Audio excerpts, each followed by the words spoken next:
Halo, selamat pagi. Apa kabar Sobat ID Score di seluruh Indonesia? Berjumpa kembali dalam Bincang Santai ID Score pagi hari ini di edisi 9 Oktober 2020. Nggak kerasa ya, kita udah hampir 2 minggu nggak ketemu di live Instagram ini. Dan berharap ya Sobat ID Score semua dalam keadaan baik-baik saja, senantiasa dalam lindungan Allah Subhanahu wa Ta'ala, dan juga diberikan senantiasa kesehatan.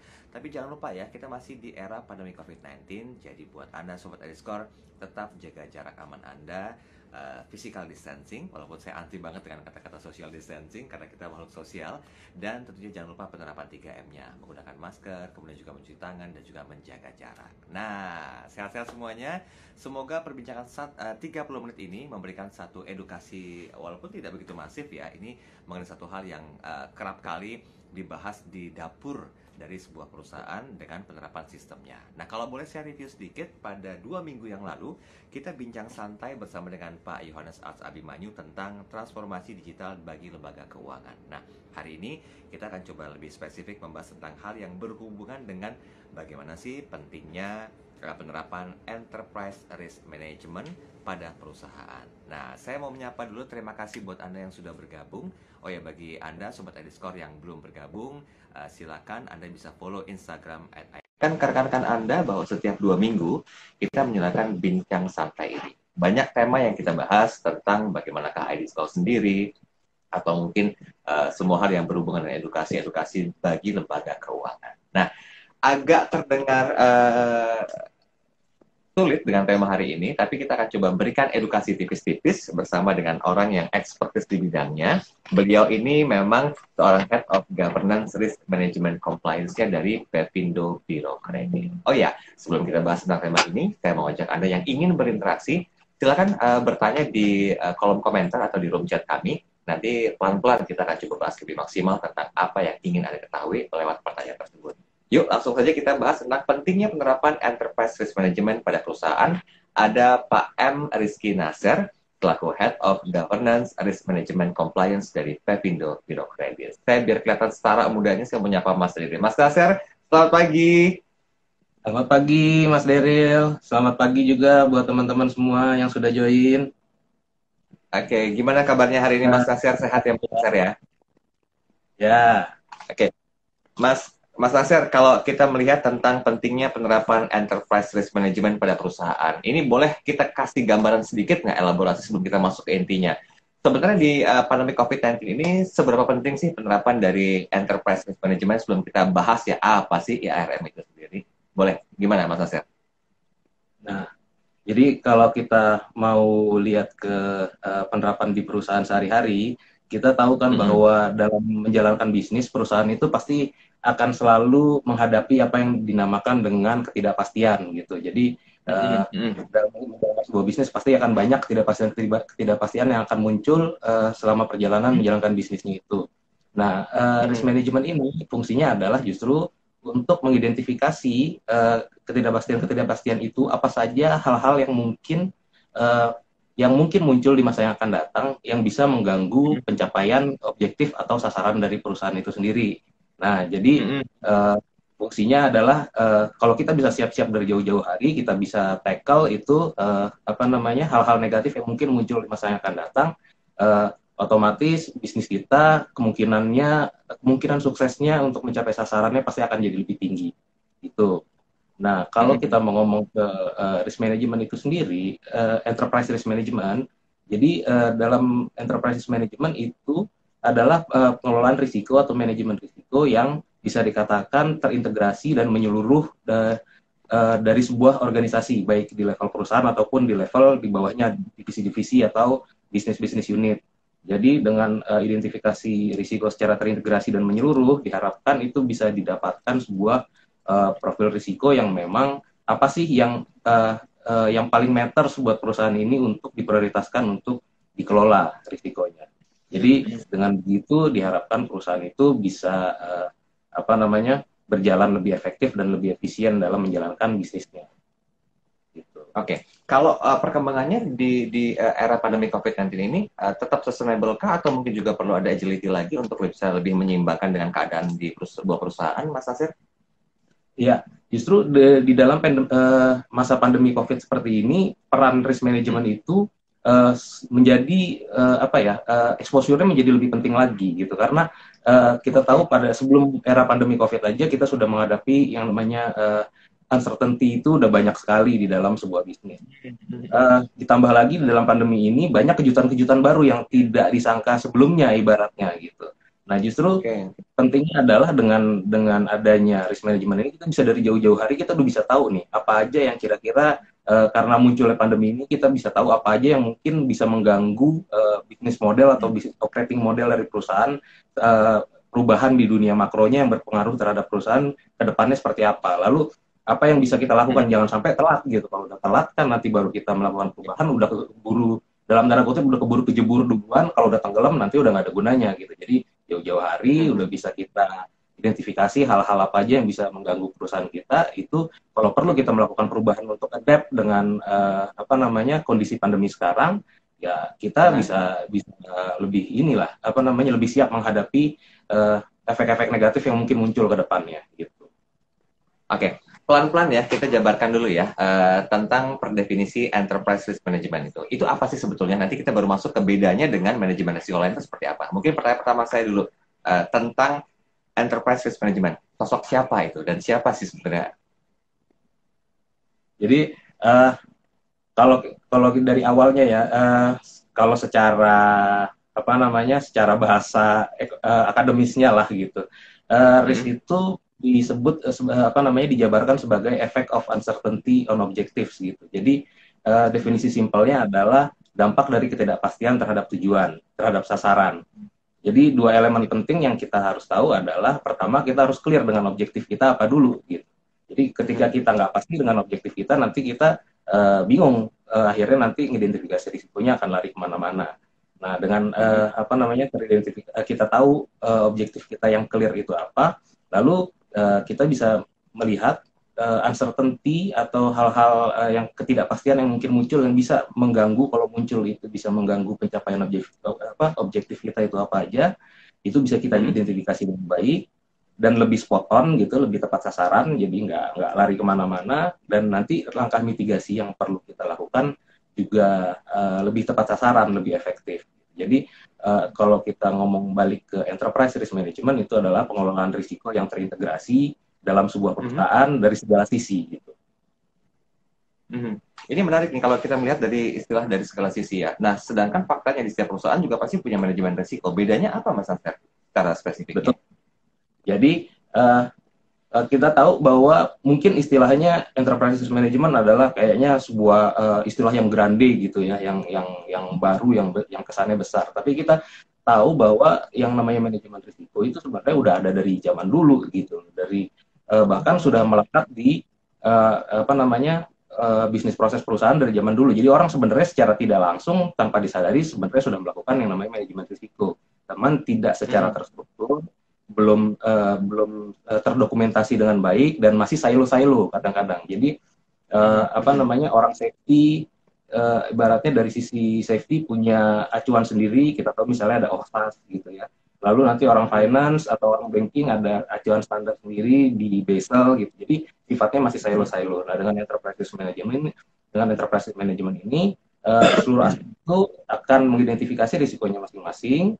Nah, dari sisi korporasi juga korporat akan melakukan identifikasi risikonya, nah nanti akan apa namanya diakumulasikan dan dielaborasikan, dan akhirnya kita bisa mendapatkan profil risiko dari baik dari sisi corporate dari perusahaan, lalu di sisi divisinya itu juga organisasi yang di bawahnya itu juga kita bisa apa namanya tahu profil risikonya apa yang bisa apa namanya yang harus dimitigasi gitu. Nah, dalam memitigasinya, teknisnya di setiap bidang itu pasti akan punya standar masing-masing. Itu nggak masalah. Jadi silakan. Jadi yang teman-teman yang ada di safety silakan berpatokan dengan apa namanya disiplin ilmunya. Misalnya acuannya adalah OHSAS, silakan. Teman-teman yang di finance itu menggunakan instrumen-instrumen sendiri di finance juga silakan gitu. Karena kadang kita mau menilai risiko investasi kita harus lihat apa namanya financial analysisnya dulu gitu kan, ada NPV-nya, ada IRR, ada payback period gitu. Itu instrumennya bebas, silakan. Jadi tergantung memang expertise dan kebutuhan di bidangnya masing-masing. Tapi tujuan persamaannya adalah nanti semua bidang itu akan membangun profil risikonya masing-masing.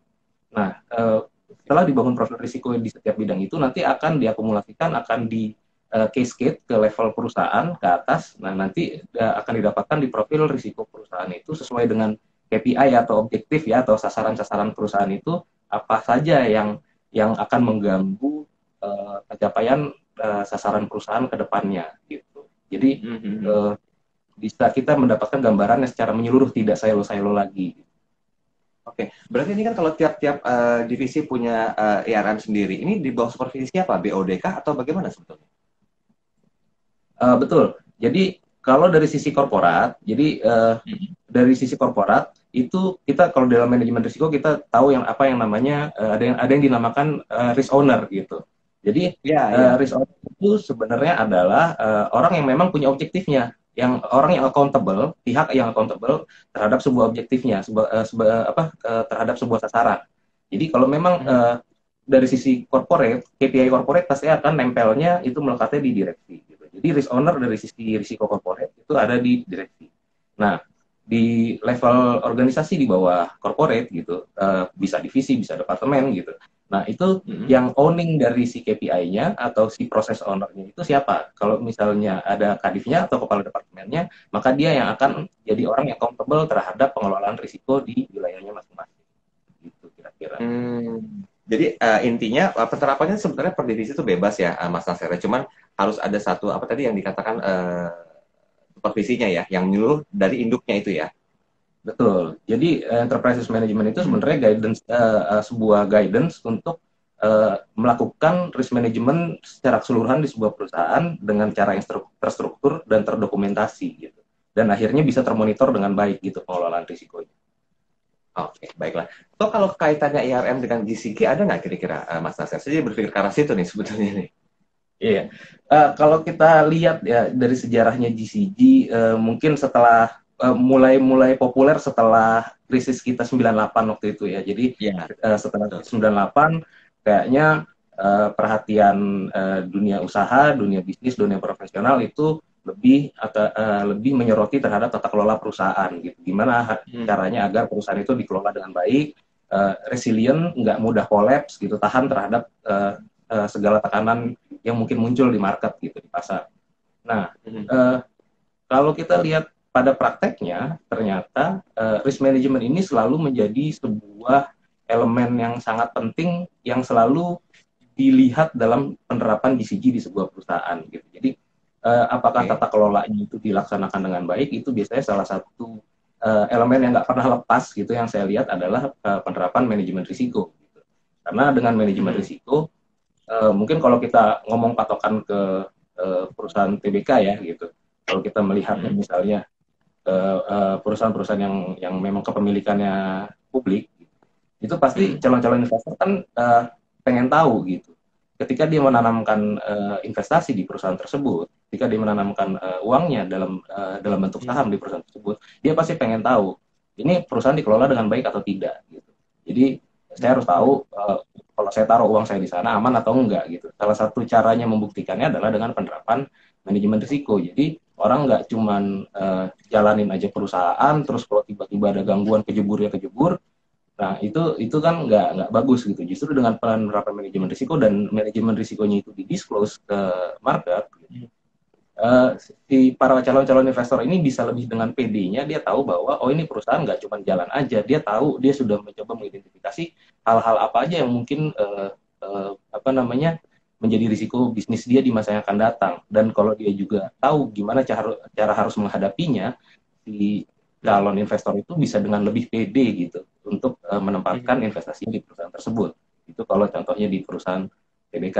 Tapi kalau bukan TBK pun, setidaknya stakeholder, baik dari regulator, baik dari komunitas, baik dari customer, itu juga akan lebih pede gitu, bahwa ini perusahaan bukan perusahaan yang sekedar cuma jalan aja gitu. Tapi dia tahu bahwa dia mengelola apapun yang akan menggagalkan dia atau menghancurkan dia di masa yang akan datang. Oke. Nah, dari sisi ya silakan Mas Asir, lanjut dulu. Mungkin tambahannya juga kalau kita lihat balik ke GCG gitu kan, mungkin bahasa yang paling gampang, biasanya kan kita tahu prinsipnya itu tarif gitu ya, ada transparency, accountability, sampai ke fairness gitu ya. Nah, risk management ini berfungsi dengan jelas bahwa dari sisi transparansi dia akan mendukung gitu, karena dengan manajemen risiko yang terkelola dengan baik, perusahaan itu bisa lebih mengungkapkan transparansinya kepada stakeholder maupun publik gitu, bahwa dia tahu nih, tidak menyembunyikan sesuatu gitu ya. Kita tahu bahwa dalam bisnis kita akan menghadapi risiko ini, dan kita sudah menyiapkan langkah-langkah mitigasi yang diperlukan untuk bisa menekan risiko ini gitu. Nah, dari sisi accountability juga jadi jelas gitu. Jadi karena kalau kita balik tadi ada yang namanya risk owner gitu. Setiap risiko itu ada risk owner-nya masing-masing. Jadi siapa yang accountable terhadap risiko tersebut, dan dia gimana caranya dia harus memitigasi atau menangani risiko tersebut gitu. Oke, gini, pelan-pelan kita minta tolong Mas Nazir untuk memberikan satu istilahnya apa? Saya bahasanya bentukan ya, tentang infrastruktur apa sih yang mungkin perlu dilakukan gitu untuk pembentukan IRM. Apakah mungkin ada kebijakannya atau mungkin juga ada penerapan yang harus dimaksimalkan? Gimana dari sisi infrastruktur IRM sendiri, Mas? Kalau kita mau lihat, memang yang paling penting pertama itu adalah komitmen dari top management. Karena banyak contoh di luar sana yang saya lihat bahwa penerapan risk management dalam tanda kutip nih ada yang sifatnya gaya-gayaan ibaratnya gitu loh, biar kelihatan keren, menerapkan manajemen enterprise risk management gitu ya, dalam tanda kutip sifatnya kosmetik gitu. Nah, kalau memang menerapkan enterprise risk management yang bagus gitu, yang paling jelas adalah komitmen dari top management harus kuat dulu gitu. Jadi ini tidak akan menjadi sebuah kosmetik belaka gitu. Nah, setelah komitmennya jelas, tentunya infrastruktur dasarnya sebagai panduan dalam pelaksanaan itu harus dibuat. Gitu. Jadi policy-nya harus dibuat, SOP-nya harus dibuat, gitu. Dan kalau bisa gitu, ada satu orang dari dalam tim risk management di dalam sebuah perusahaan, memang orang yang memang sudah experience di bidangnya, karena kalau sekarang mungkin sudah banyak gitu. Kalau awal-awal dulu saya baru terjun ke dalam risk management ini di sektor real, kalau financial sector, banking itu sudah lebih dulu matang ketimbang sektor real gitu ya. Kalau di sektor real itu agak sedikit lebih telat, dan akhirnya banyak yang masih meraba-raba, dan akhirnya dalam 1-2 tahun pertama itu bentuknya masih berubah-berubah gitu. Jadi tahun pertama penerapannya begini, masih ternyata kurang efektif, tahun depan berubah lagi. Nah, efeknya adalah divisi-divisi lain atau organisasi lain yang menjadi risk owner-nya yang akan dipandu ini untuk melaksanakan risk management itu juga menjadi bingung gitu. Jadi bentuknya arahnya mau kemana. Jadi salah satu caranya adalah ya mungkin kalau di perusahaan teman-teman yang lain itu timnya cukup besar, nggak masalah gitu, tapi usahakan ada satu yang memang sudah experience di bidangnya. Jadi jalurnya langsung jalannya lurus nih gitu, nggak belok sana belok sini. Karena di risk manajemennya belok-belok nggak masalah, tapi yang harus kita hindari adalah jangan sampai justru teman-teman di divisi lain atau di organisasi lain yang akan dipandu untuk melaksanakan ini justru menjadi bingung karena bentuknya berubah-berubah. Oke, ini mungkin kalau kita boleh kerucutkan lagi pembahasannya, sebetulnya kalau penerapan IRM ini di B2B misalnya atau di B2C itu sama nggak? Perlu ada satu pedoman khusus atau pakem yang benar-benar harus diterapkan? Oh, kalau di B2B seperti ini, kalau di B2C seperti ini, agar visi misinya tetap sejalan gitu loh. Nggak ada lagi tuh yang namanya penyelewengan kayak atau out of control-nya kayak segala macam. Gimana Mas Asep? Kalau mau kita lihat acuan atau standar yang dipakai gitu, saat ini yang paling populer adalah yang banyak dipakai itu adalah ISO 31000. Nah, yang terakhir adalah versi 2018 gitu. Kalau kita mau lihat sejarahnya IRM-nya dulu, awal pertama itu standar yang keluar adalah COSO gitu. Nah, COSO itu lebih awalnya sebelum dia keluar IRM, dia lebih ke internal audit gitu ya. Lebih ke auditing. Lalu di bidang-bidang tertentu juga ada acuan-acuan sendiri, kayak misalnya tadi di banking ada Basel, lalu di safety gitu. Safety kan juga risk management ya gitu, ada OXAS gitu. Nah, yang makin ke sini itu karena masing-masing standar itu banyak yang bermain lebih spesifik ke sebuah bidang gitu. Nah, banyak diperlukan sebuah apa namanya acuan standar yang sifatnya payung gitu, yang bisa memayungi secara corporate. Nah, itulah makanya makin ke sini di tahun 2009 itu keluar yang namanya ISO 31000. Nah, itu sifatnya lebih general, sifatnya lebih korporasi. Nah, dan akhirnya diperbarui di tahun 2018 yang terakhir ini. Nah, itu yang bisa menjadi payung general untuk penerapan IRM di sebuah perusahaan. Jadi kalau memang ada kalau teman-teman di perusahaan lain ada yang memang berminat untuk mau menerapkan IRM pertama kali gitu, silahkan untuk apa namanya berpedoman ke ISO 31000 2018. Dan yang apa namanya pada saat ini pun 31000 itu sudah dijadikan SNI. Jadi memang Indonesia pun secara negara memang sudah berpatokannya berpedomannya ke sana. Benchmarknya ke situ gitu ya. Betul. Oke, Mas Nasir, kita boleh buka dapur sedikit ya tentang IRM di PBK itu gimana sih sebetulnya? Sebelum nanti kita masuk ke penerapannya di sebuah perusahaan secara holistik seperti apa? Ya izin nih, aku mohon izin nih di PBK bagaimana penerapan IRM sebetulnya? Oke, mungkin agak campur aja sekalian ya, karena penerapan di PBK, penerapan di tempat, mungkin ada sedikit ilmu yang bisa dicontek lah, atau apa namanya dari pengalaman saya yang bisa menjadi bantuan bagi teman-teman lain yang mau menerapkan IRM di sebuah perusahaan. Jadi awalnya dulu di PBK, pertama adalah apa namanya saya masuk adalah saya buat dulu kebijakannya gitu loh, payung-payungnya, apa namanya pedoman-pedoman, rambu-rambunya atau pagar-pagarnya gimana cara menerapkannya nanti di depan gitu ya. Setelah itu apa namanya saya harus masuk ke baik ke direksi atau dan komisaris untuk winning the commitment gitu. Jadi harus clear dulu nih komitmen dari direksi sama komisaris gitu. Jadi jangan cuma sekedar apa namanya kita menerapin ini tapi ya udah divisinya jalan sendiri gitu kan. Tapi kalau nggak dapat winning komitmennya dari top management nanti susah gitu. Begitu lari ke teman-teman di organisasi lain itu nanti ada yang nganggep nambah-nambahin kerjaan lah gitu kan. Tapi esensinya nggak dapat gitu. Tapi kalau misalnya dari top manajemennya jelas gitu. Kalau perlu nanti di dalam apa namanya di dalam kebijakannya bikin satu lembar tersendiri gitu, namanya statement of commitment misalnya, atau kalau ya, yang saya lihat di dulu waktu kita benchmark ke perusahaan-perusahaan lain itu ada yang dinamain traktat gitu namanya. Jadi itu direksi dan komisaris semua tanda tangan gitu. Jadi ini bahwa kita benar-benar komit kita akan melaksanakan manajemen risiko ke depannya gitu, dan diharapkan dengan adanya itu apa namanya jalannya akan lebih mulus pada saat penerapannya gitu. Nah, ini berarti sorry ya. Gimana? Lanjutin dulu, ya kan? Nah, pada saat penerapannya sendiri itu nanti setelah semua infrastruktur itu tadi beres gitu ya, baik dari policy, dari SOP dan segala macam gitu, itu udah disiapin dulu.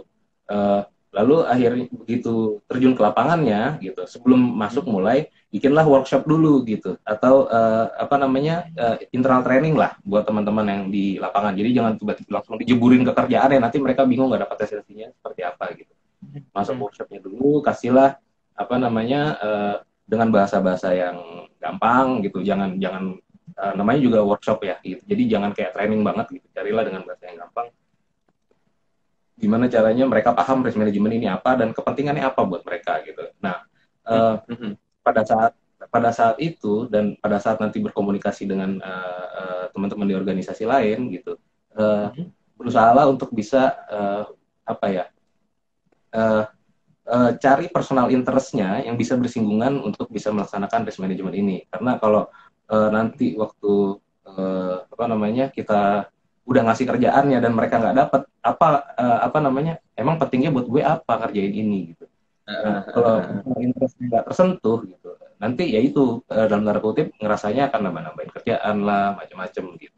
Jadi mungkin kadang-kadang ini ya gitu. Kadang-kadang saya suka ngomongnya gini, walaupun risk management nanti sama internal audit itu akan kerja dengan sangat dekat gitu ya.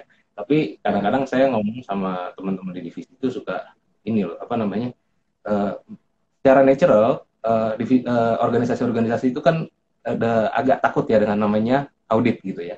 Ketika dia audit kan dia akan ngerasa, wah, gua dicari nih salahnya apa gitu.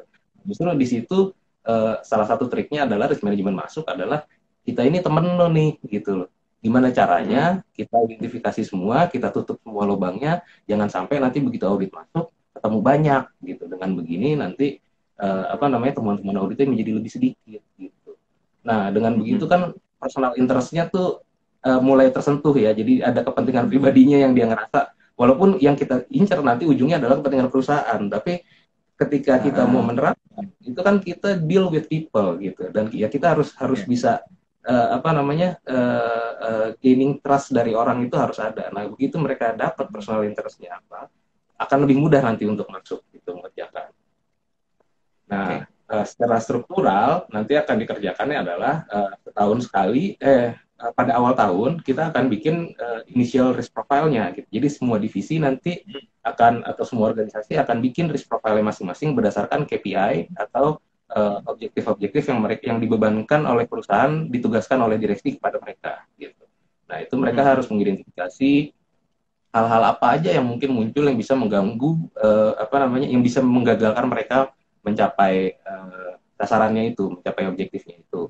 Nah, sampai mereka harus identifikasi sebabnya apa, dampaknya apa. Lalu kalau kita ngomong risiko, biasanya risiko itu dinilai dari 2 dimensi gitu. Jadi dari likelihood, dan yang kedua adalah consequence. Jadi kemungkinan terjadinya seberapa besar sih? Karena kita ngomong risiko kan tidak sedang terjadi pada saat ini ya, tapi mungkin akan terjadi di masa yang akan datang. Kemungkinan terjadinya seberapa besar, lalu yang kedua, kalau sampai kejadian, seberapa parah sih dampaknya gitu.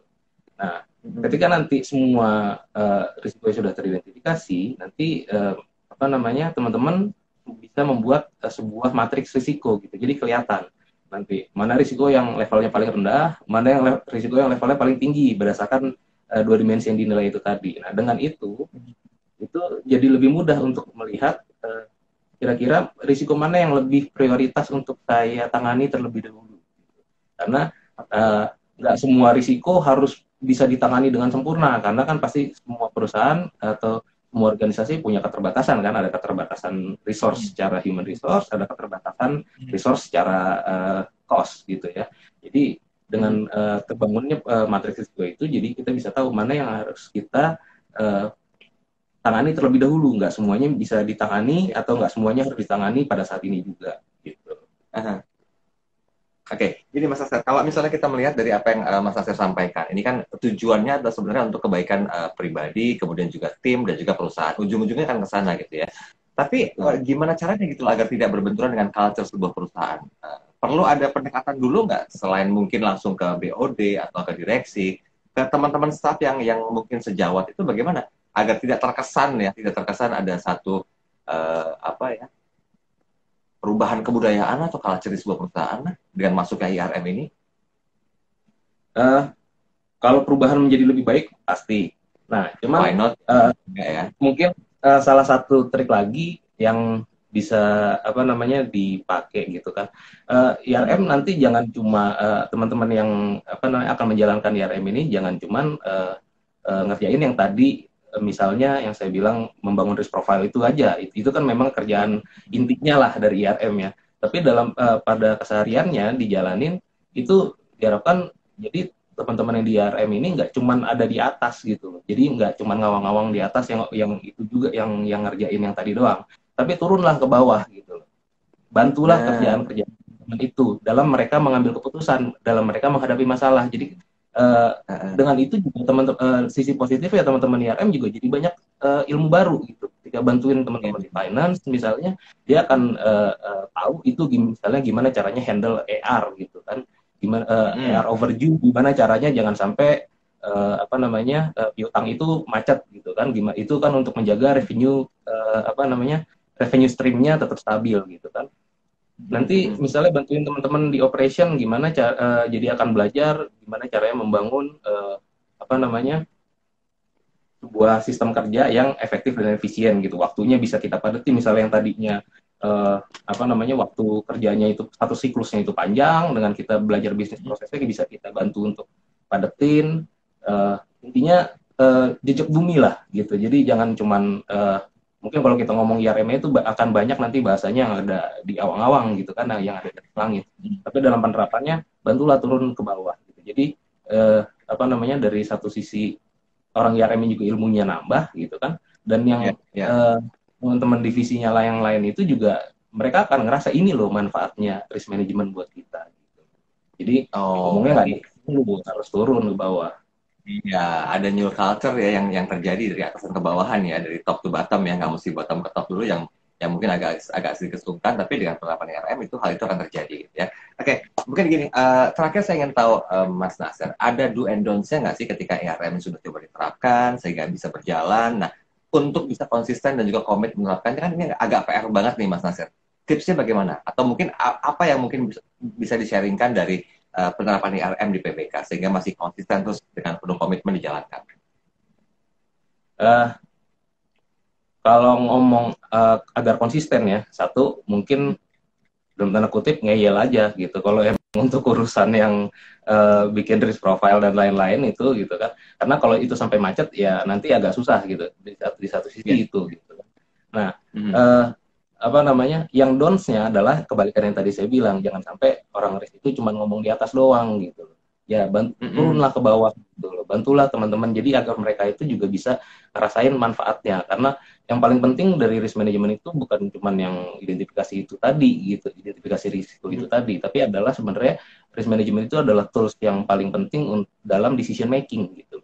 Karena biasanya orang ketika mau decision making itu akan banyak dijejali dengan berita-berita yang bagus, berita-berita yang menghibur ibaratnya gitu loh ketika mau pengambilan keputusan. Jadi seolah-olah tapi tidak pernah diberikan atau jarang diberikan informasi ibaratnya pahit-pahitnya nanti yang mungkin terjadi di depan itu apa gitu. Nah, dengan adanya risk management itu justru si pengambil keputusan itu bisa dapat yang namanya well informed lah ibaratnya. Jadi informasinya nggak cuman yang bersifat menyenangkan saja atau yang bagus-bagusnya aja, tapi juga yang pahit-pahitnya dia tahu. Jadi ketika dia mengambil keputusan dia tahu gitu. Kalau apa namanya, antara manfaat dan mudaratnya dia lebih clear lah ibaratnya. Berarti kalau diambil satu buah kesimpulan antara IRM dengan manajemen risiko yang biasa, itu apa yang paling spesifik membedakan? Mungkin boleh sedikit di-repeat kembali, Mas Nasir. Biasanya kalau masih manajemen risiko yang bukan yang biasa ya, maksud saya yang spesifik ke satu bidang ilmuannya, yang bidang keilmuannya itu biasanya dia silo. Dia hanya mikirin yang di bidangnya itunya saja gitu. Tapi dengan enterprise management, karena dia tercover seluruh wilayah perusahaan, benang merahnya itu nanti terbangun.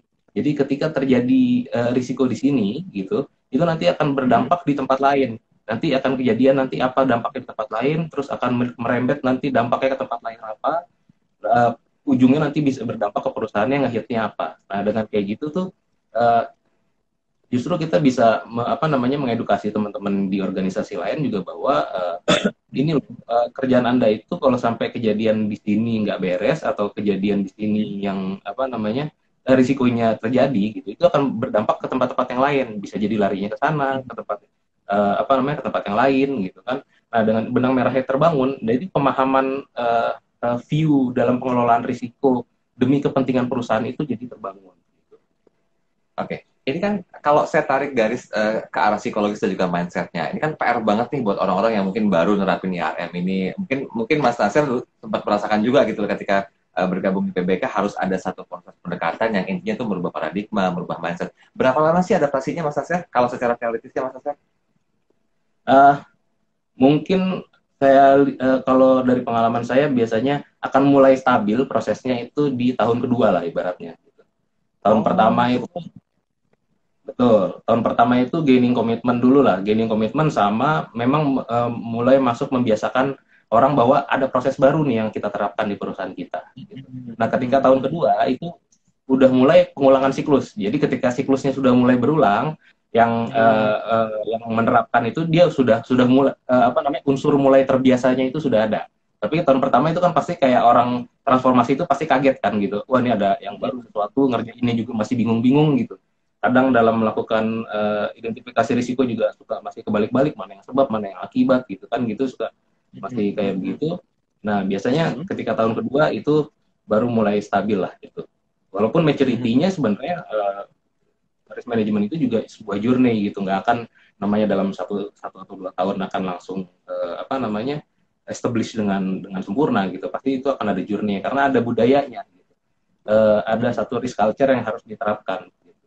Jadi bahwa dalam setiap pengambilan keputusan, dalam sebuah merencanakan inisiatif, orang itu harus nggak cuma mikirin yang tadi saya bilang bagus-bagusnya apa doang gitu kan, tapi yang apa namanya kira-kira yang buruk-buruknya tuh pahit-pahitnya apa sih? Bukan berarti kita doain yang jelek, tapi kita mempersiapkan diri gimana caranya yang jelek-jelek itu jangan sampai kejadian gitu.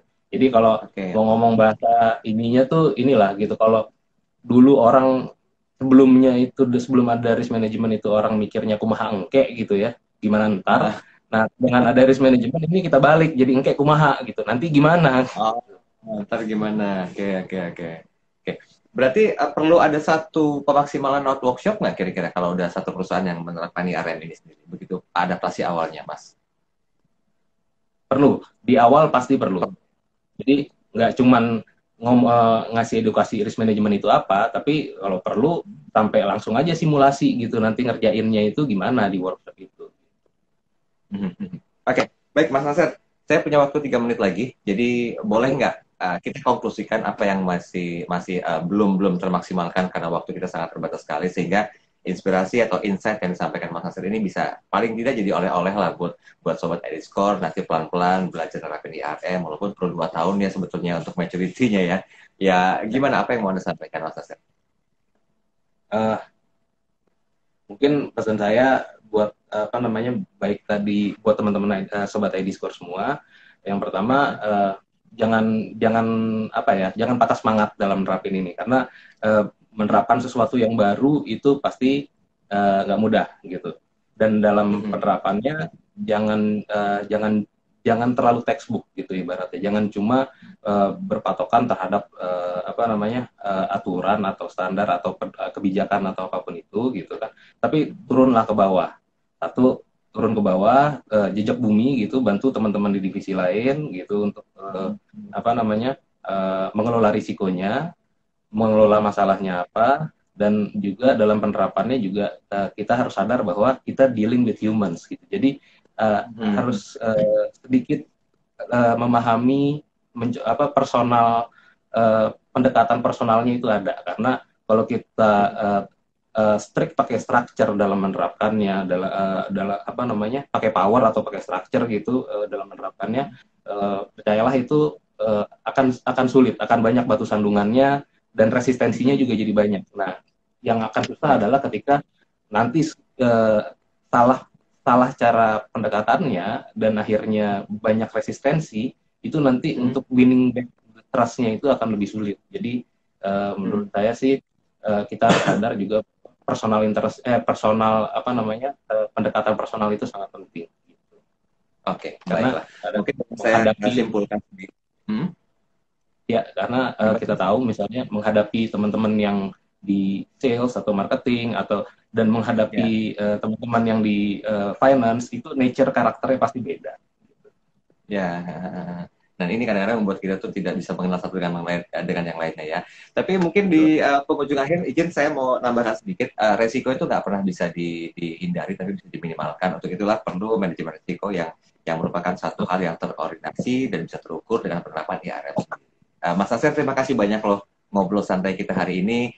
Sehat-sehat. Semoga apa yang disampaikan itu bisa memberikan kontribusi dan juga insight serta edukasi buat Sobat Ediscore yang mendengarkan dan juga bergabung bersama kami di Bincang Santai Ediscore. Oh ya, bagi Anda yang belum bergabung, nanti bisa coba follow terlebih dahulu akun Instagram kami di @ediscore, karena setiap 2 minggu kami hadirkan program-program perbincangan santai ini dengan tema yang berbeda-beda, yang mungkin menjadi satu insight buat Anda agar bisa lebih mengerti tentang bagaimanakah Pevindo Biro Kredit menerapkan banyak sekali program khusus buat Anda. Dan terima kasih sudah bergabung bersama kami. Mas Nasir, sehat-sehat ya, tetap jaga jarak, jangan lupa 3 menit literasi. Selamat keluarga, selamat beraktivitas kembali. Dan terima kasih untuk Anda Sobat Ediscore yang sudah bergabung. Jangan lupa 2 minggu kita hadir untuk memberikan satu edukasi kepada Anda lewat program Bincang Santai hanya di live Instagram. Buat Anda yang belum follow, silakan follow terlebih dahulu semua akun sosial media kami di @ediscore dan juga mungkin di kanal YouTube insya Allah ke depannya, dan juga ada kanal dari LinkedIn sendiri. Saya Daryl Adam, pamit undur diri. Selamat pagi, selamat melanjutkan aktivitas. Sampai jumpa.